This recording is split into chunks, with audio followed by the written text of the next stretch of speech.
Is this on? Yeah, it's on. It's on. Are we We're live? good. Yeah. Live from Toronto, it's Stephen Shedletsky. Live from our basements. It's a guy that looks like Jeremy Piven. I do get that a lot still. Well, you would call yourself out, especially when you're keynoting from a stage, and you would see you from 300 feet away. You're like, that guy looks a lot like Jeremy Piven. Yeah, totally. Do you know that I did a gig once when I was doing straight up comedy, and it was like north of Toronto somewhere, and I was leaving, and there was like a bunch of people outside smoking, whatever. One guy's like, "Hey, man, that was great." And I go, "Oh, thank you. That's very nice of you." And he's like, so, like, did you just come up for this?" I was like, "What do you mean?" He's like, do you live in LA or do you live in Toronto?" I was like, "No, I gotta live in Toronto." He's like, "Really? I had no idea." I'm like, "Yeah." And he's like, "Do you go back and forth a lot?" I'm like, "No, like there's enough work around, like sometimes, but no."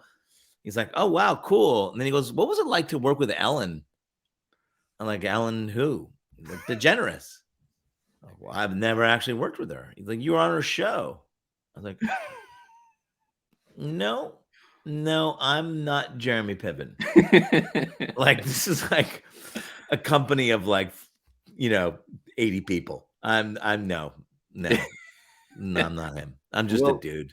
We'll make you a T-shirt, not Jeremy Piven. Yes. Yeah. Who do you get? Who do you get as the you look like?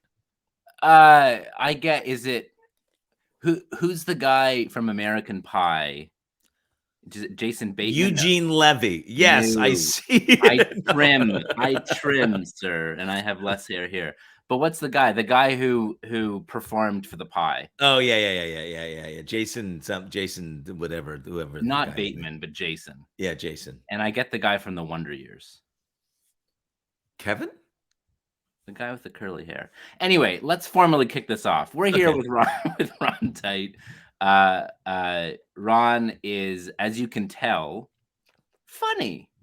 And he comes from a comedy background. He also leads a creative agency, Church and State, author of Think, Do, Say, all around kind, generous, wonderful human being, father of two, Toronto Blue Jays fan. If you're with us, feel free to hop into the chat and just say hello and where you're joining us from. We're going to make this interactive, engaging. We'll try to make you laugh a little bit and maybe even learn a few things together and just reflect on this crazy time. Ron and I make a living speaking. We used to travel quite a bit to do that. We've pivoted to do that from these very studios, brought to you in part by Diet Coke. And so we're just going to chat the chat, talk about speaking, talk about speak up cultures, talk about things that are happening in the world right now, in business and beyond. But yeah, I mean, Ron, the very first time I met you. Yeah, I remember it. Do you? At Starbucks in Liberty Village. I was thinking of the time. So I met you. Oh, that's funny. I remember that. The time I met you before, I probably didn't meet you. Which is a polite way of saying wrong. It's pronounced Ron. So I went to hear Malcolm Gladwell speak at the Art of Management in 2010. And you were the MC, and there were a few happy surprises from that event. Mm-hmm. One happy surprise was that Simon Sinek spoke just before Malcolm Gladwell, and I had no idea. And I was already a Simon Sinek fanboy, drawing golden circles on napkins to anyone who would listen. Yeah. Happened to meet Simon at that event. I've been working with Simon for 10 years since then. Malcolm spoke, who was fantastic. And you showed me how, quite frankly, an MC can add a ton to an event. And you approached it as a stand-up comedian MC would. But I just remember, you didn't just introduce, you added value, which was awesome. And then apparently we met in Liberty Village, which I vaguely remember. Yeah, I remember. And you may have, I think you were going to see Simon or something after that. But that Malcolm Gladwell day, I'll never forget. Because I believe it was Malcolm Gladwell, like Michael Eisner, um, Jeffrey Simon, Simon, and Jeffrey maybe Imlet? No. some no, Mitch but anyhow, Joel, maybe? yeah, maybe. But I just remember like being really, looking for, and maybe Seth was there, but it was like, like Seth and Malcolm, and it was going to be incredible. I'm like, I don't know the Simon guy. Um, and then thinking like, who's that guy? Like, where did he come from? And that was great. And I think it was a similar response from the crowd. Nobody really knew him at that point.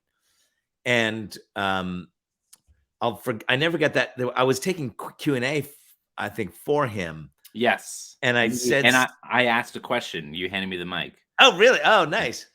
And I said something like, yeah, I know what you people do. You go up to like the Deerhurst. I was saying to the crowd, like, you would just go to the Deerhurst with your flip charts. And then realizing like Simon doesn't know what the hell the Deerhurst is. And it was just this weird I'm like, you just don't worry. It was like it was all of us in the crowd knew it and he didn't. It's a very weird interaction. That happens a lot to him. Yeah, I bet. Yeah. I mean, we don't have a very formal agenda here. I'd love to see questions coming in from the chat if you have questions for Ron and I. But just to kick it off, like, I'm curious, 21's coming to a close, 22 is coming. We haven't shaken this pandemic thing yet, but I'm curious to know what's keeping you interested, engaged, excited. Like, where are you going and why are you happy to go there? Yeah, I have been I have like a constant content development kind of mechanism process, and so I'm always kind of looking at like what's the next interesting thing. So whether it's the Peloton ad that just happened 2 days ago, or whether it's kind of bigger issues of like what is this going to mean in Q1,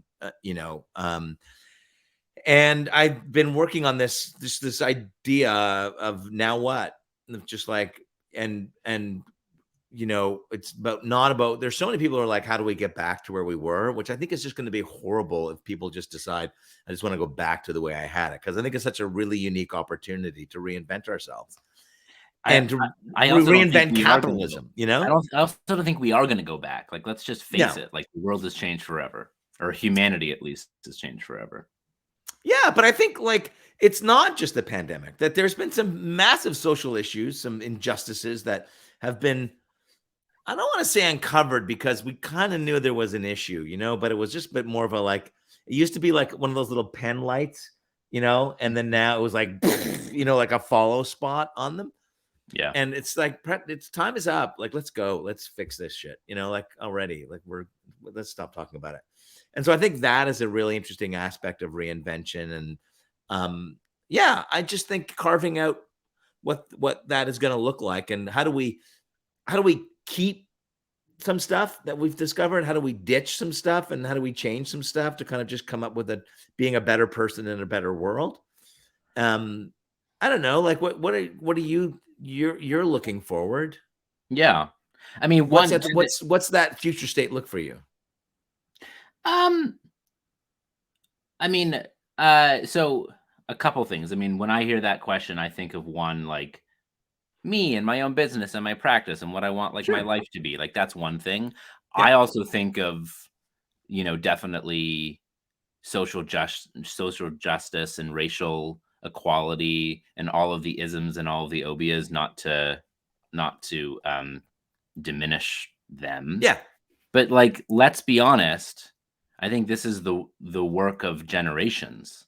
Like, we're not going to solve racial inequality in a year.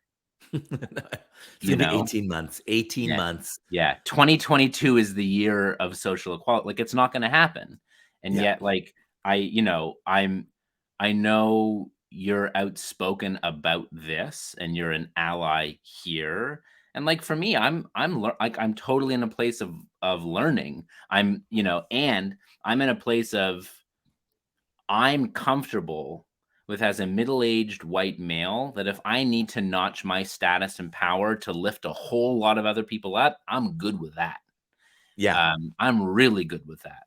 But I'll yeah, be honest, Stephen. It took me. It's not again. People are gonna be like, "What? You used to be racist? That's such a horrible thing to say."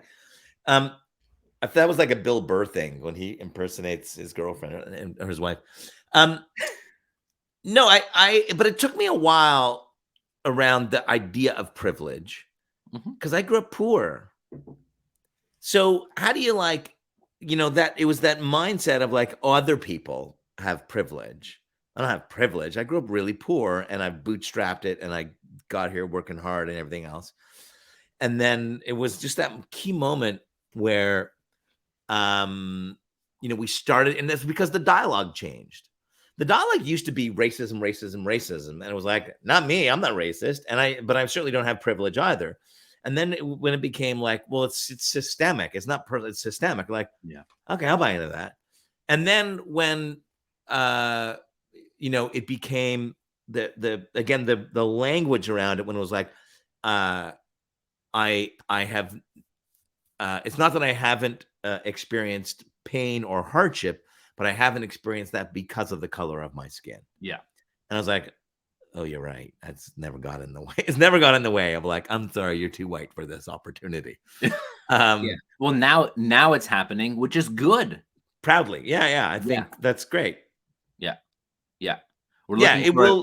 The end state is like when none of it matters, but we got a long way to go before we hit that. and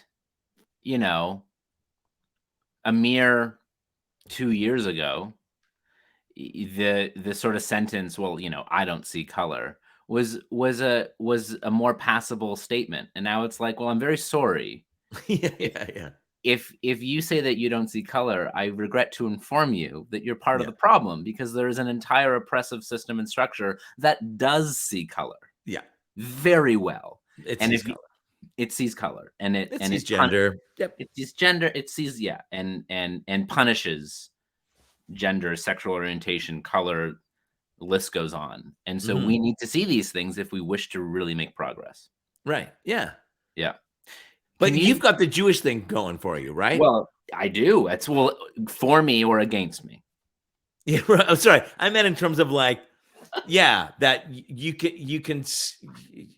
can feel Yeah. like you faced hardship not because of the color of your skin, but because of the spirituality of your family or whatever that Yeah. might be. You grew up poor, I grew up Jewish, and now we're here. I know. It Can sounds like a great uh, movie script idea, right? Like a a Jew and a kid from the south end of Oshawa get together to launch a speaking career. What do they talk about? Like the cheapest way to make knish, I think, or like, so like, or is it knishes? Is it knishes or is it I don't know. Kanishai? Knish. I think it's just Kanish. Um, Knish. I wasn't gonna go here, but I know this story vaguely, and I know there was a formative time in your Mhm. youth where you, by accident, which I don't know how someone does this by accident, but by accident went to a Jewish overnight summer camp, and you said it was a life-changing experience. And I have some assumptions about it, but can you share that? Is it appropriate to share Yeah, that yeah, story, totally. or share I the think it is. appropriate version of that story? Yeah. Um, it. So growing up, I remember seeing the movie Meatballs. Remember Meatballs? It was like one of Bill Yeah, Murray's first movies, right? it was filmed at Camp White Pine, which is the camp that I went to. There you go. Um, well, I didn't know that world existed. Mhm. We could never afford that. I had no idea that world existed. How would I ever know that world existed? So I saw this movie and I was like, what are you talking about? People go and they go to camp. Like who does that? And my mom said, well, no, there's like a whole thing that that's what people do. And I go, I want to go. She's like, it's a lot of money. We cannot afford to do that. So you go to day camp. And it was a free day camp run by the community, the South End community. And so I was like, well, no, I want to check this out. And so, but think about it, right? Like if I think of that guy, that 17-year-old kid as a separate person, like, okay, so this kid has no exposure to the Jewish community whatsoever. He has no idea what camp is. He has never really left his family on his His own bubble. ever. Yeah. Yeah. So I decide I'm going to go to summer. I'm going to camp. I'm going to look into this. And I applied to the Ontario Camping Association to be a counselor at a summer camp. Never been. And I get interviewed by Camp Kennebec, by Steve Hannon, and I know nothing. And I go, this guy sounds nice. I'm going to go there. This is how little I knew about camp. When I showed up with 2 suitcases. Do you realize what an idiot you look like when you show up to camp with 2 leather suitcases, like zip, like, right?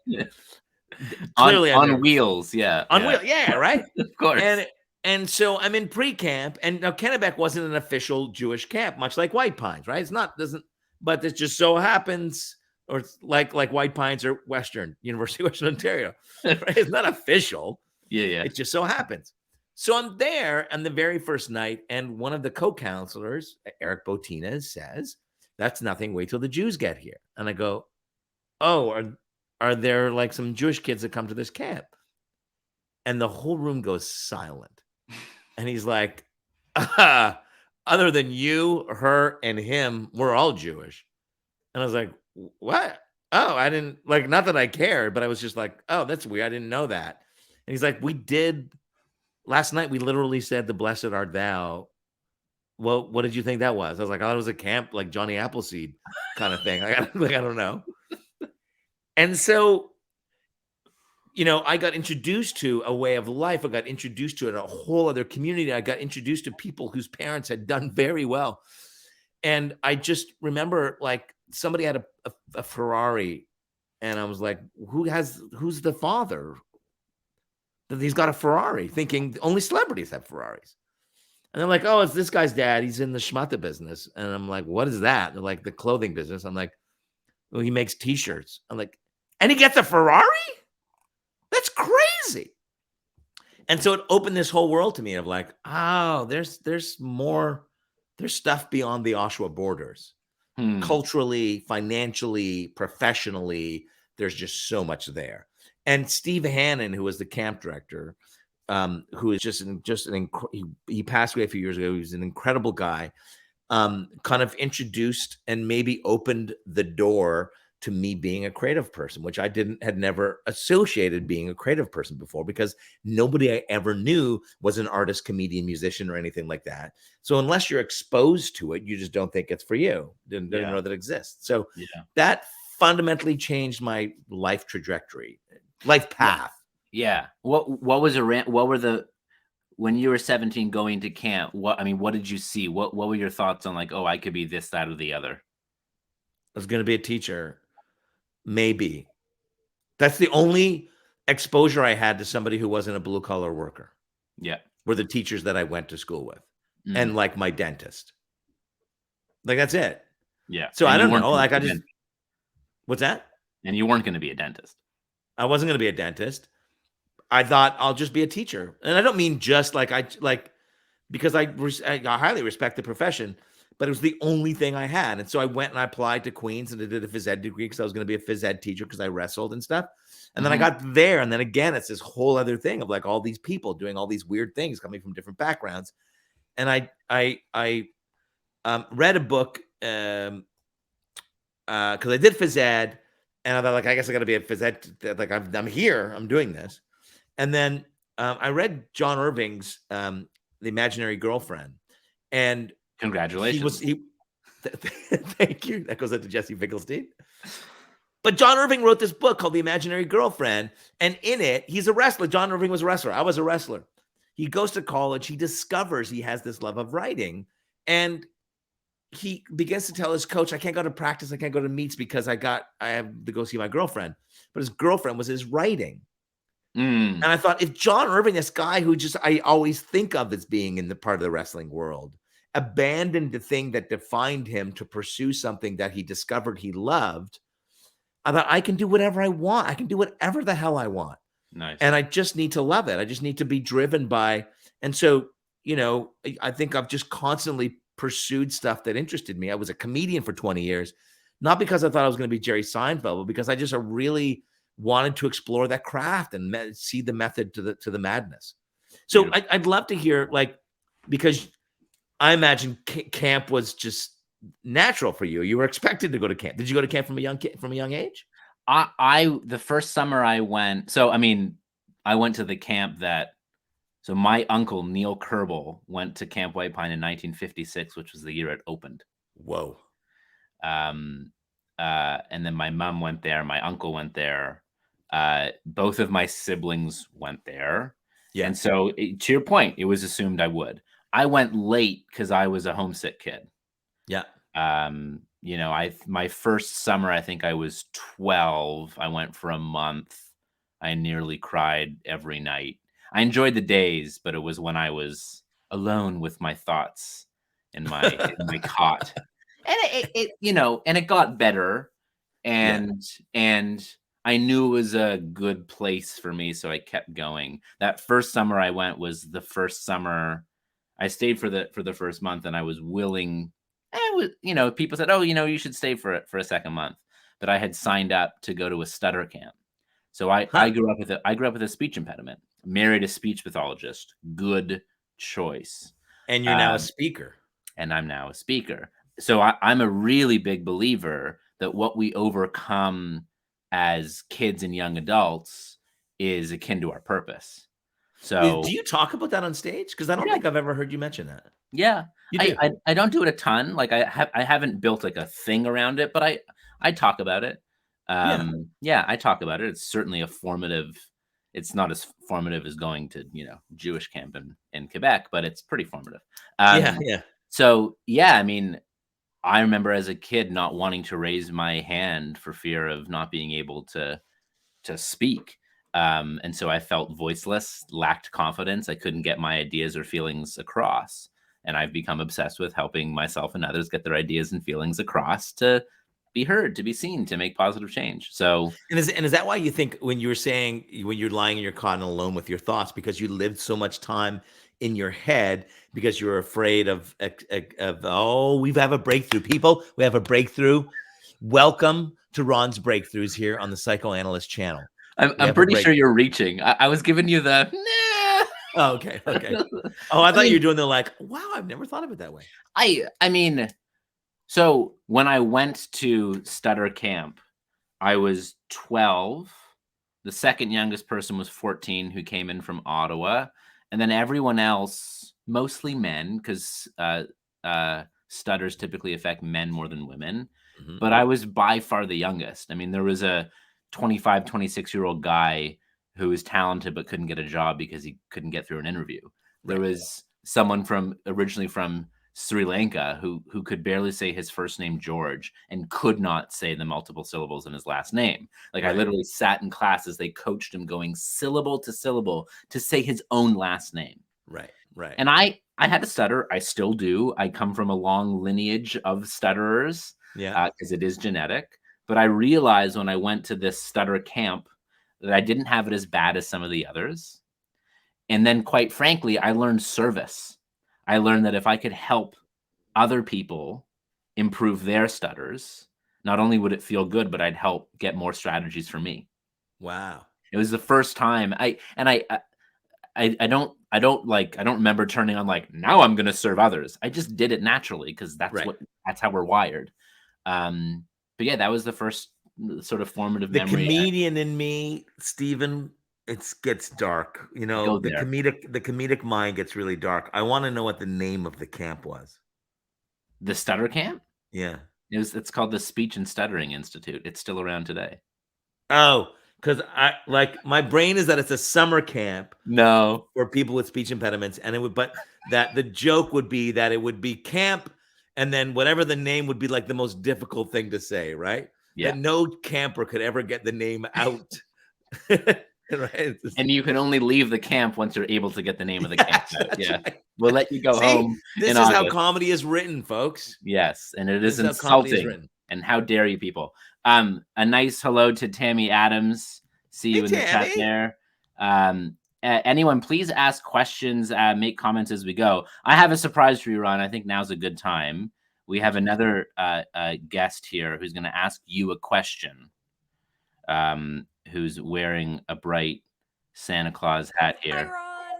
I was really hoping that I'd be able to crash this party live, but my Leanne computer hacking Davy, she skills lives are around the corner. really not I up can to snuff. So I can here I see your am. house. Okay, here's the question. I want to know, Ron, in your opinion, if you think about 2021, what has gotten leaders on the naughty list and what got them on the nice list. So I want to know, what's the difference between leaders who are going to be getting chocolates and candy canes in their stockings this holiday, and which ones are going to get a big lump of coal as far as you're concerned?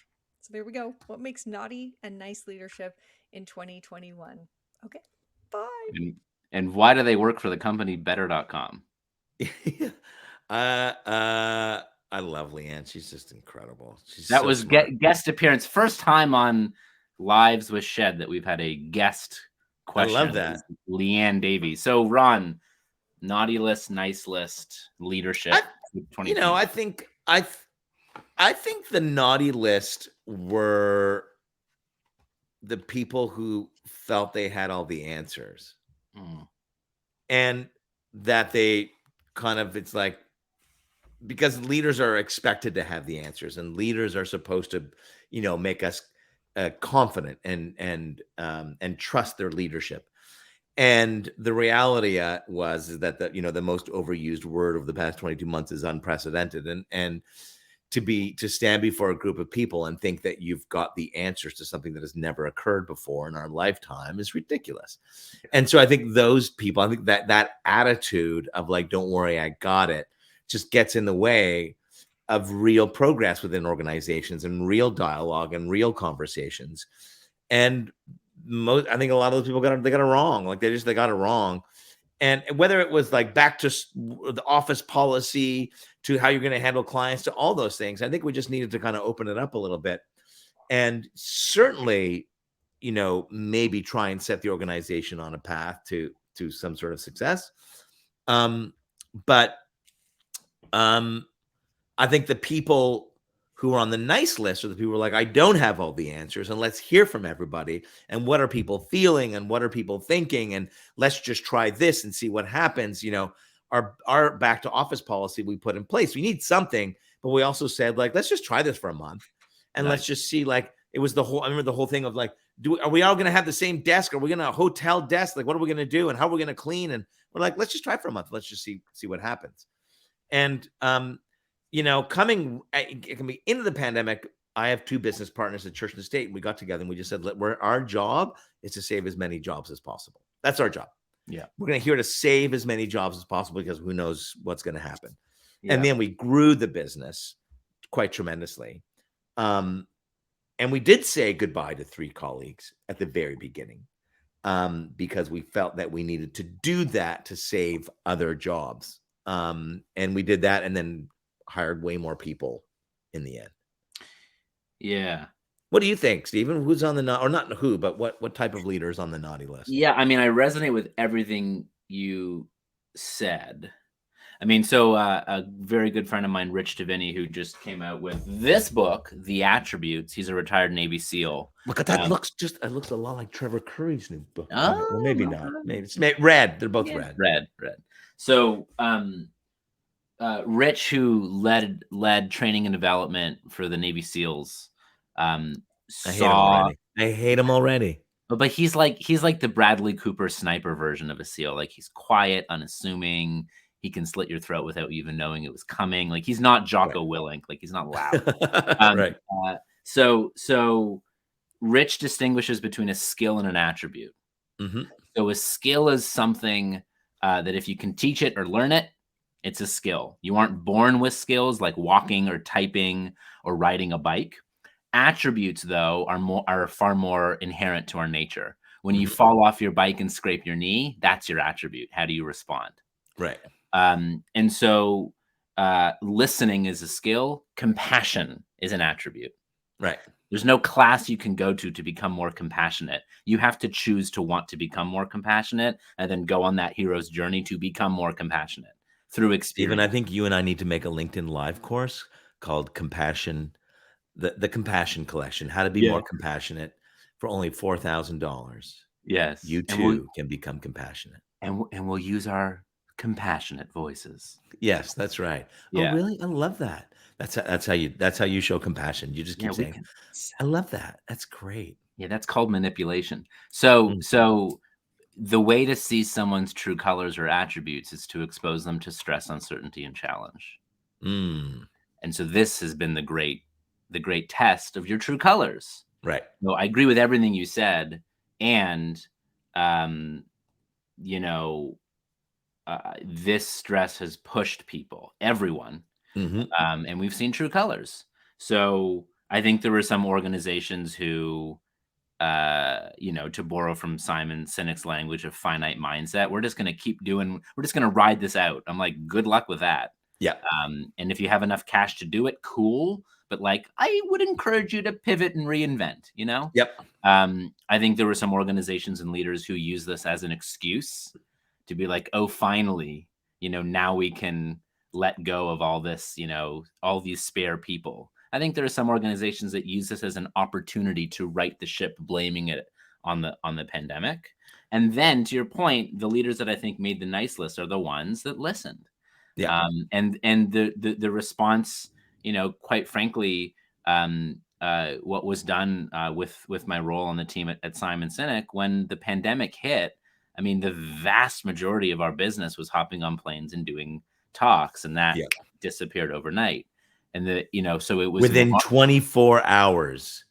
Within 24 hours of the pandemic being declared, now every client had an out in the contract. They had the force majeure clause that they could get their money back. And within, man, the afternoon of the 12th, it was just like email after email after email of like cancel, cancel, cancel, cancel, cancel, cancel, cancel. And it was just, I just saw the drain of money.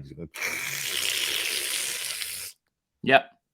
And listen, I mean, for organizations that if it's, do we either go out of business or do we do some strategic layoffs because we actually want to exist, and then bring people back if we can, or pivot a bit, you know, cool.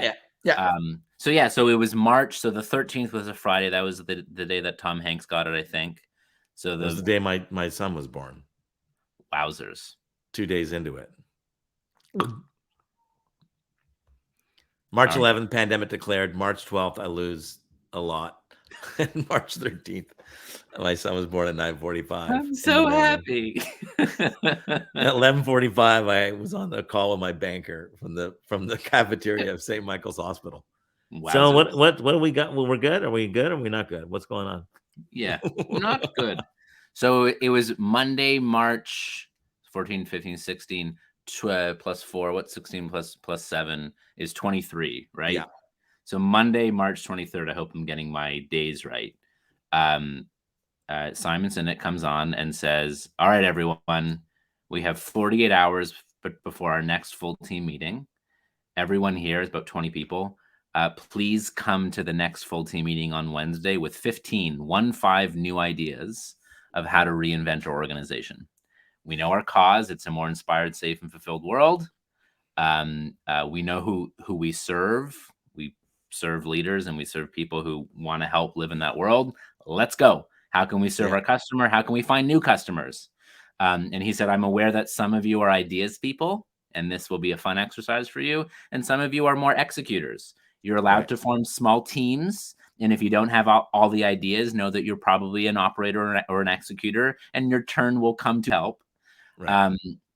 And we ended up having this amazing meeting, which gave us all the ideas. Now, Simon said 15, not 5, because if it was 5 ideas, we'd all come up with the same lousy idea. Mm-hmm. But he wanted us to get to 13, 14, 15, those wacky ideas. And then we had this like 1 hour, 45-minute meeting that was fantastic, where there were a few rules. One rule was, if somebody else has your idea, don't say, oh, I also had that idea, because it's not credit. The only way you would add on is if you have something more to make the idea better, and you had to categorize your ideas as green, yellow, and red. Green meant we can do it in a couple weeks. Yellow, some weeks. Red, some months, which meant not now, because you don't have that much cash. And that one meeting gave us sort of all we needed to get going with some ideas to save the company. But you raise a good point there, that a lot of organizations will, they don't like getting into that zone of discomfort. And the 15 ideas thing is key to that, as you said, because if you only come up with 5, the same shitty 5. there's a game in improv in comedy called third choice. And what happens is there's the cast is on stage, and the person would say like, I'm going to buy some soup, and then an audience member can yell out second choice, and they're like, I'm going to buy some cauliflower, third choice, and you can hit the third choice. And once you get to the third choice, you begin to get that like, ooh, I don't know, I used to do a thing where I'd go into an audience and say, and name something in a kitchen, like name something you'd find in a kitchen. And the first top three choices over the years of doing this was fork, knife, butter. Those were the top three. Fork, knife, butter. Everybody is thinking of them. They're on the top of everybody's mind. And then at the end, I would say, what was the most memorable item from the list? And fork, knife, butter were never, ever mentioned. They're never the most memorable items. They're never the most unique because everybody is thinking of them. So you need something. So as a writer, I took that third choice thing, and when I would write headlines, for example, you need to get the first choice down. You need to write it out. Otherwise, it's always here, right? Yeah. So get that most logical thing and identify it. This is my first choice. Okay, great. What's your second choice? Then you force yourself. And the second choice kind of is a build. Once you get into 3, 4, 5, 6, then you get into like this, ooh, I don't know, I'm uncomfortable. And that's where the great shit happens. But there's a fine line when you get into that zone. There's a fine line between brilliant and ridiculous. And the better, the idea is better the closer you get to that line without stepping over. Nice. And the same thing in comedy. You can push something right to the edge. It's brilliant. You step over 1 inch, you're like, ooh, you stepped over the line. Yeah. I've also seen this work with empathy and compassion. There's a coaching approach that, let's say, you're pissing me off. And the approach is for me to list out 20 reasons to explain why your behavior is justified in your own head. Well, he's got 2 young kids, maybe he's stressed with that in COVID, or I know his wife works in a hospital. Like he's got I literally go down and list 20 reasons to explain why someone could be behaving the way that they behave. I'm totally making it up, but I'm more of a fan, Ron, of compassion over empathy, because empathy means I feel what you feel. Well, I hate to tell you, I can't feel what you feel. Right. Compassion is I can't feel what you feel, but I know that you're feeling. Right. So I love that exercise as well. It's back to that David Foster Wallace speech. This is water. Have you ever? No. It's my favorite speech of all time. Go on. This is David Foster Wallace. This is water.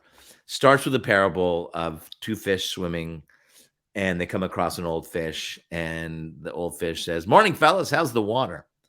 And they keep swimming, and the 2 young fish goes, "What the hell's water?" Yeah.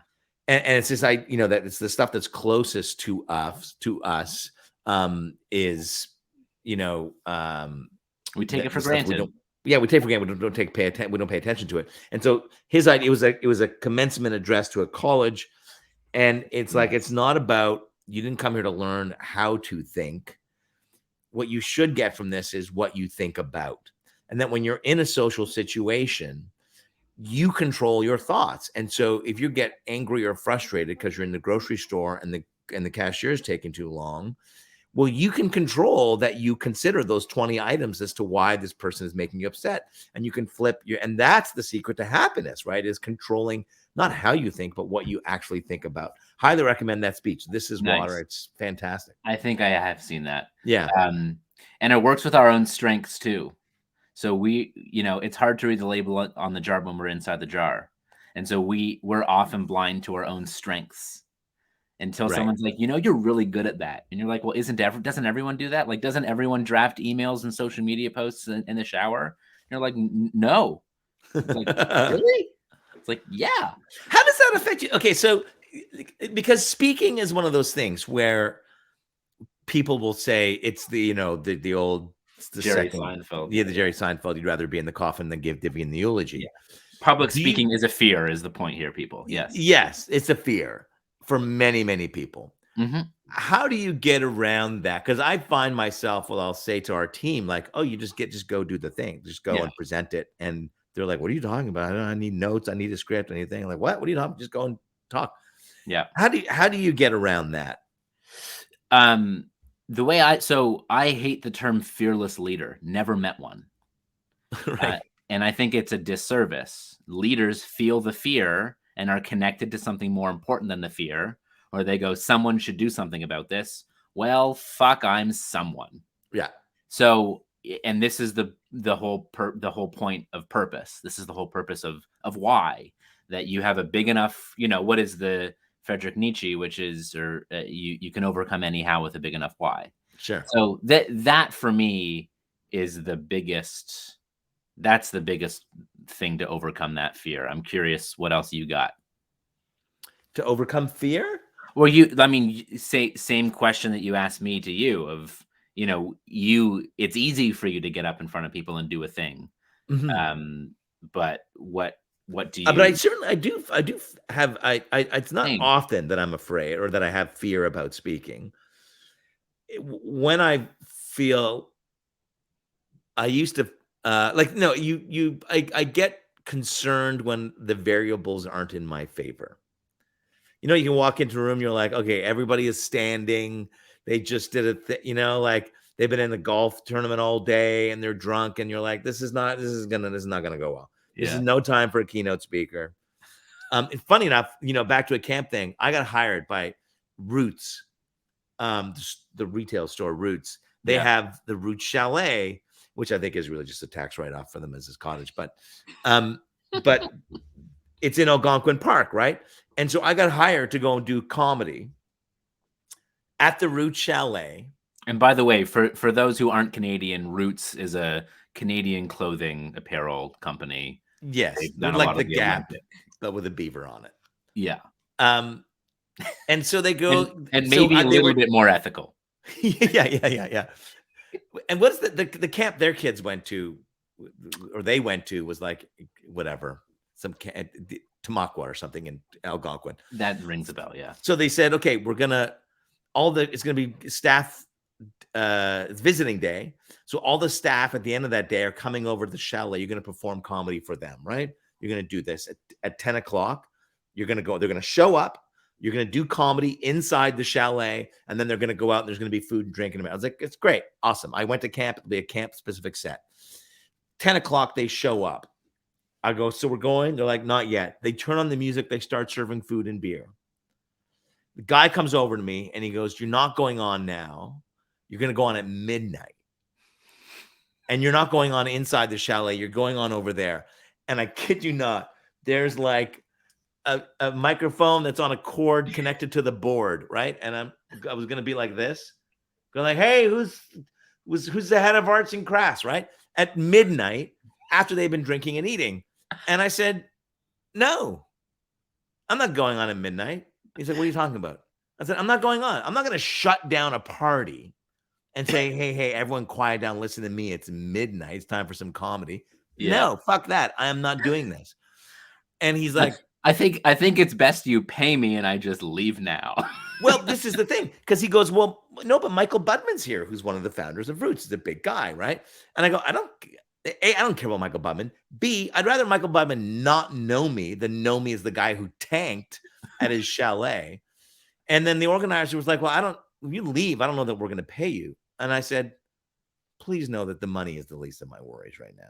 Like, I really don't care about the money. And you're breaching a contract and everything else, but I don't even care to have the conversation. I'm getting in my car and I'm going home.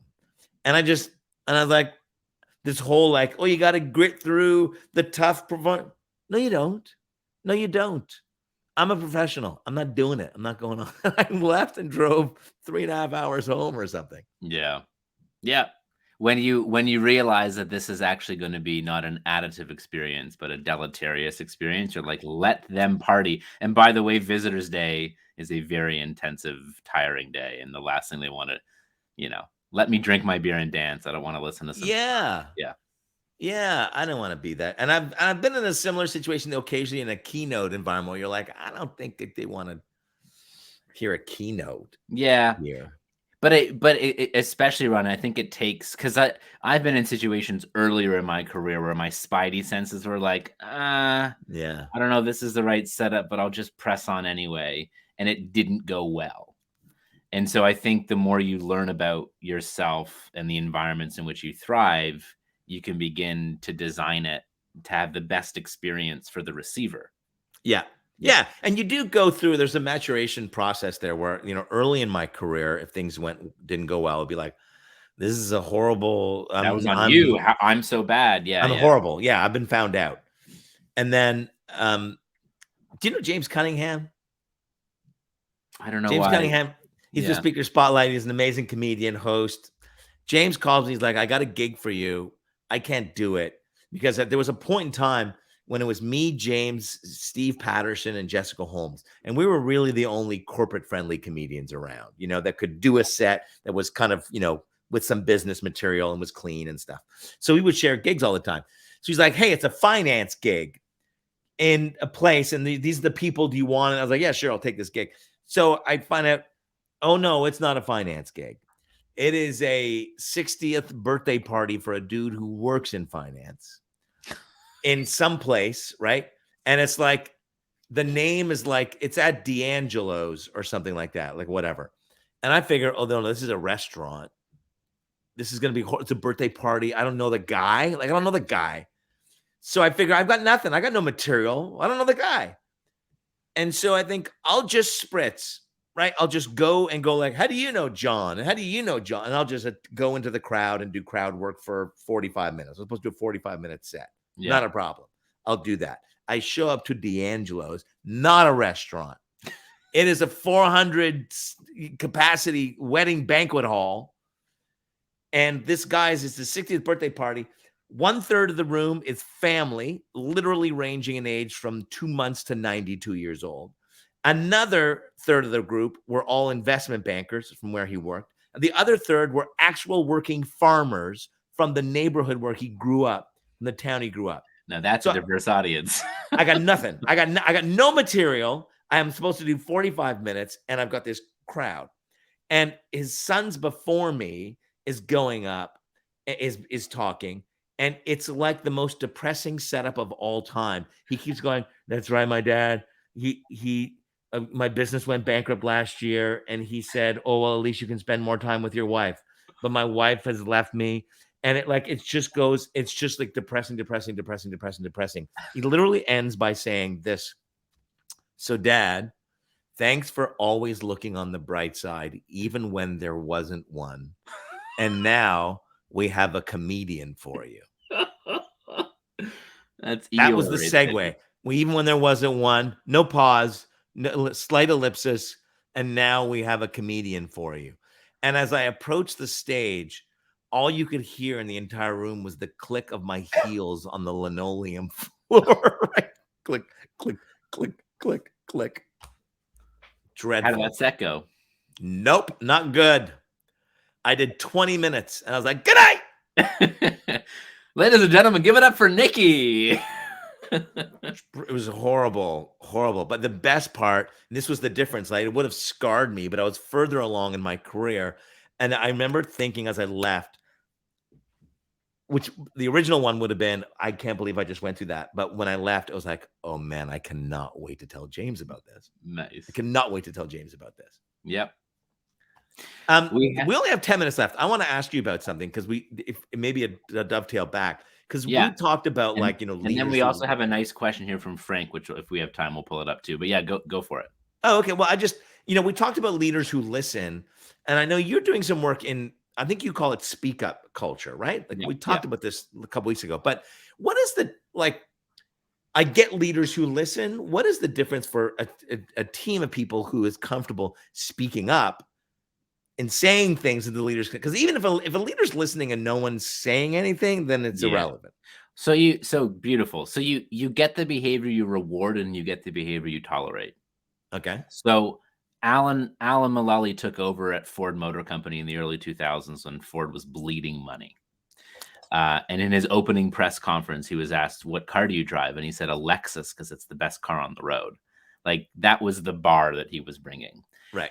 And the previous leader, who I forget the name, was more of a tyrant, was not a psychologically safe speak up culture.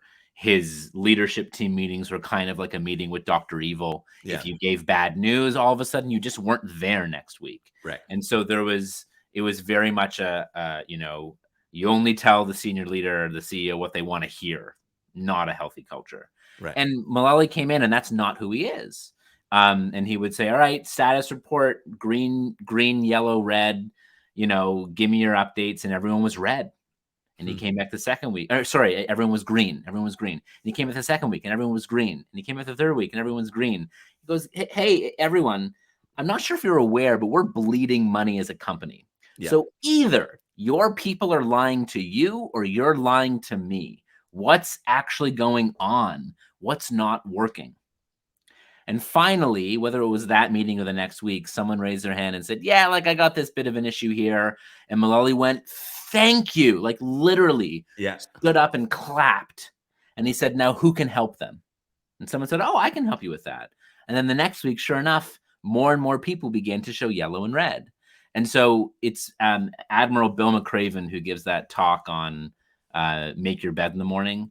He has a quote which says, bad news never gets better with time. And so it's not just enough as a leader to say, I want to hear it. There's two pieces to a speak up culture that I'm learning. It's encourage and reward. You encourage it. And then once people do it, which means they share an idea, they share a concern, or they even dissent, you say thank you. You treat them with respect. There's merit in what they say. They don't have to be right, but you just have to make them feel safe, seen, and heard, even if their idea is dumb or won't work. But it's your job as a leader to explain to them why it won't work and to reward the behavior. Right. Oh, that's great. I love that. Thanks. I'm writing about it. So I hope because you're working on a book on it, right? Yeah. Speak up culture is the working title. Do you have a target date? I don't even know. Like, you're not that far ahead, but do you have what you're planning on or hoping for? Fall 2023. Nice. Okay. Fall 2023, and I'm almost done outline. We'll be halfway through the pandemic at that point, so it's great. Yeah, maybe the supply chain will be fixed, and we'll actually be paid to print it. Okay, there's a really good question. Thanks for that, Ron. There's a great question here from my friend Frank, which brings us back to what Leanne Davies shared on naughty and nice, and there are some recent events here, so I think it's a good one to look at. Leaders on the naughty list, says Frank. How about sending folks home from work when a tornado is headed your way, even after a tornado warning? Unforgivable. Or firing 900 people on a Zoom call, which I referenced, and then being found calling them lazy in an online chat all before the holidays. Cool all around. Yeah. And cool. Anything he's saying cool. Yeah, Frank. Those are those are, but it's almost, I because I spent some time in the comedy community, I often find like, oh well, business, and like, no, not the good business, not good leaders. They don't act like that. Those people are idiots. Like, they deserve to be fired. They just and like the candle factory thing, like not sending people home during a tornado, like that. I think people, I hope what, if our team comes to us and says, like, I need to do a thing, we'll be like, of course. Like, you need to take care of your thing, because that I'm going to. Like, I'm going to. And my team has had to sit through Zoom calls where I'm changing a diaper because I've had a child homesick from daycare or something. And I don't hide behind that at all, because I want them to feel comfortable, like going, I need to take care of a thing. Like, I got you back. Like, yeah, go. Yeah. And so those are two deplorable answers that there is no answer. Like, of course they get cold. Yes, 100%. Yeah. Yep. Totally. And I even saw someone who said, 900 people is a lot of people. Like, isn't it fine that they did it that way? And I'm like, well, first of all, when is it ever excusable to let go of 900 people? Like, that's a failure of leadership, that it gets to that point. And yes, there is a cost of treating people with human dignity. And there are things that are more important than human, than efficiency. Yeah. What's interesting? So I had a chance, when I used to host the Art of series, I got a chance to interview Jack Welch. and they're like, do you want to interview? So it's really funny. So they're like, do you want to interview Jack Welch on stage? There'll be like a couple thousand people. And I was like, yeah, sure. And I wanted to hate him. Like I wanted to hate him just because of his weird political views and because, the whole Rank fire. and yank and Yeah, all that. I wanted to hate him. And so I said, why don't you just hook up a call? Because I'm not a journalist. I'll just set him up. I'll volley, he can spike. Like, I don't care. I'll set up, give me an outline. I'll answer the questions so he can do a virtual keynote in Q&A format. So they're like, okay, we'll connect you guys and he'll call you. Great. So I hear nothing until the day before the event. I'm in a meeting with a client in our boardroom and my EA comes in. She's like, you have a call. And I'm like, I'm with Vikram. You just take a message. She's like, it's Jack Welch. And my client Vikram goes, you should take that call. So good. And thanks, Captain Obvious. Yeah. Yeah. So I go take the lovely of Vikram to say that. And I go and I take the call. And Jack Welch I'm like, Mr. Welch, I just want to see what you would like me to ask you tomorrow. And he's like, I don't care. You can ask me, you can call me an idiot, you can call me a womanizer. I've heard it all before. I'm evil. I don't give a shit what you say. Now, it is called the art of management. We should probably speak about that. But you can ask me what you want. See you then. Click, right? That was his prep. That was kind courtesy of him to call you. Yeah. And then he gets up and I say, my first question was, your nickname is Neutron Jack. That cannot leave you with a good feeling. He's like, I don't give a shit. I'm like, no, but you're a human being. The fact that people call you that just must not feel you're so accomplished. And he's like, the problem is that people they've attached that name because they think they know what's behind it when in fact they don't. And so I said, this is the fire the bottom 10% thing. He's like, of course. And then said, look, nobody. Now, did I do that? Yes, I did. Nobody I ever fired was ever surprised what they were fired. The real immoral behavior in managers are the managers who aren't comfortable having difficult conversations. And it's those people who don't tell the bottom 10% that they're the bottom 10%.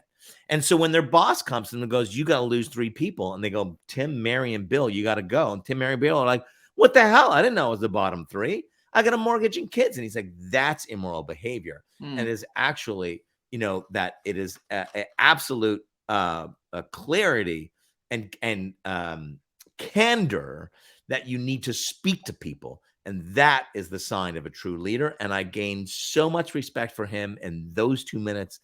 It was such a delightful conversation. It's probably the biggest pivot of like hating somebody to loving somebody in the shortest amount of time. Yeah. I mean, there's more comments on, because GE, which Jack Welch led, is no small company, and it's very hard to scale that sentiment. Yep. So we could then have a conversation of, well, still it kind of breeds a culture where that can be misused. But as a solo human conversation, interesting. When he said, I think that the chief human resources officer is more important than the chief financial officer, I was like, all right. I didn't know enough about his career, whether he actually practice that or not, but it certainly was a nice statement. Yeah. Interesting. Very cool. Well, we're at the hour here. Look at that. Delighted we could do this. I knew it would be engaging, fun, and I hope on the other end this was valuable for all of you listening live. Thank you for your participation. If you're watching the recording, thanks for getting this far. Ron, all the people who are watching live, don't you have jobs? Like, what's going on? Who are these people that are watching LinkedIn TV in the middle of a day? You're like, I'm turning off Dr. Phil and turning on Dr. Shedletsky. Easy. I know one of those, and that's my father. Ron, thank you for taking the time to do this. A treat as always, my friend. Thanks, Stephen. So appreciate it. And any closing words before we say ta-ta? What lane am I in? No. Happy holidays, regardless of what you celebrate out there. Have a safe holiday and just be safe. There's some weird stuff going on. So yeah. Thank you, Ron. Thanks, this has been a treat. I've done a bunch of lives the second half of this year, and we got more coming.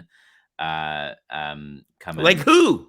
We have Michael Bungay Stanier. We have no way. I love him. Mita Malik, who has done amazing work on DEI. We have Deepa Peru, also DEI. My friend Tiziana, who's an amazing professor at U of T and wrote this book, Power for All. Do you call her Tizzy? I don't yet. We're not there yet, but maybe. So yeah, lots of stuff coming up. Nice. Ron, thank you. Stay safe. I hope your kids feel better. Thank you. And we'll see you soon. We have to do our Zoom wave. Okay, bye, everybody.